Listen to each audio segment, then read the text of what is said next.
Hey community group leaders, my name is Danny Best and my wife and I pastor the Upper West Side community, but I also have the privilege of looking after some of the systems and things that we use to help do ministry and scale ministry here at Liberty. And as we are entering a new season for community groups, I wanted to get you up to speed on some new practices that we're going to be using since we've moved away from Fellowship One, our old church database, to CCB, our new church database.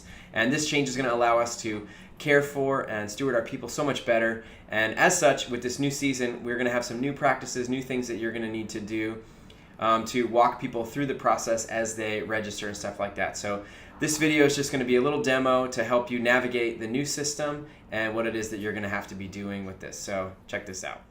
All right, I want to show you what happens when somebody signs up for a group. So if people navigate to the Liberty Church NYC website and land on Church Life Community Groups and then choose their community, they're going to get the standard listing of groups like we always have on our website. So I'm going to the Upper West Side group, Guys Gospel Centered Life group, because I am the leader of this group. So I want to show you what happens when you click to join this group. When you click join the group, it takes you to a CCB form that is specific to your group. So I'm going to sign in with a demo profile that I have called Demo Danny, and we're going to see what happens when I sign up. So I'm not going to put a contact phone number in here, but there is a question here if whether or not this is the first group I've ever attended. Let's say hypothetically it is, so I'm going to say yes, it is the first group I've attended. I click submit. I get a message telling me that I signed up and that the group leader will be in touch shortly with group details. I click done, and then it bounces me back to the group. Now you are going to get an email. This is what the email is going to look like.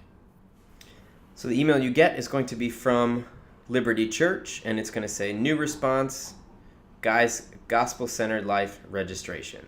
So it tells you that you're receiving the message because you're selected as an email notification recipient for this form, and so you need to click view responses. That's going to take you to the CCB login page. By now, you should have received an email to generate a login if you don't have one already, but you'll enter in your username and password, click login, and it will take you to the CCB site where you have the responses to your form.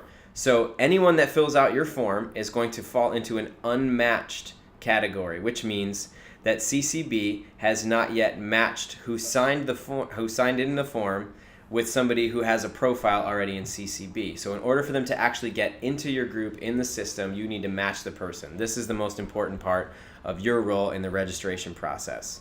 So how you do that is you click this button over here called Match Person. Once you click that, it will give you a series of suggestions, or you can start typing the person's name. So this is what was actually filled in, and I'm going to mouse over this first probable match, which the system's pretty intuitive, and by doing so, I see that the email address is the same, campus is right, so that's probably the right person. So I click here, it says it's going to match this to this profile, I click save, it does so.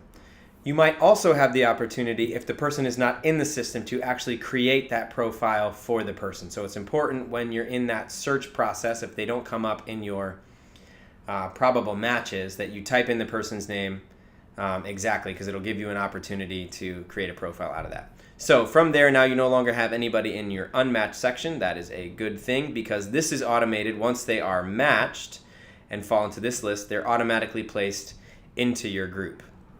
So one thing you can do is if you go back to the form, it's going to show you what your answers to the form might be. If you go to the summary, it gives you a list of how the breakdown is of any questions that you have. In this case, is this your first group? Yes or no? We have one yes. If I want to know the specific responses, I can click on each person and see how they filled out the form. Why that's important is it's going to allow you to communicate with a first-time group member probably a little bit differently. So you'll just be aware that it's their first time, so you'll take maybe slightly different care of that person. So I get out of there. Once I don't have any more responses to match, which I can get back there by clicking in this little circle here, takes me back to my responses. Hopefully, there we go. So it shows you all those things here. So now the next thing is to go to your group. So if you click on groups in the left-hand side,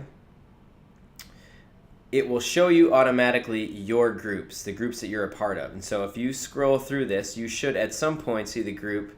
You won't have as many as me, but right here, this is my group for that I'm talking about, the Guys Gospel-Centered Life group. I can click in there, and this takes me to the group page. So I can upload a photo for my group if I'd like. It gives me my group leadership and basic details about the group. This is great.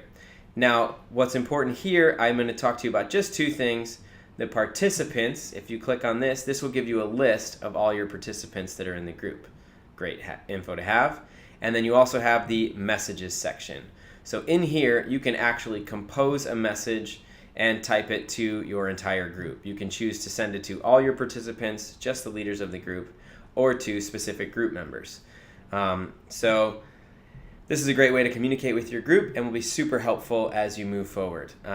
We will talk in later detail about attendance and how we go about that process, but we will leave that to when we get closer to group time, and we'll send you another video with how to take attendance and some details about using a really handy app if you're not familiar with that.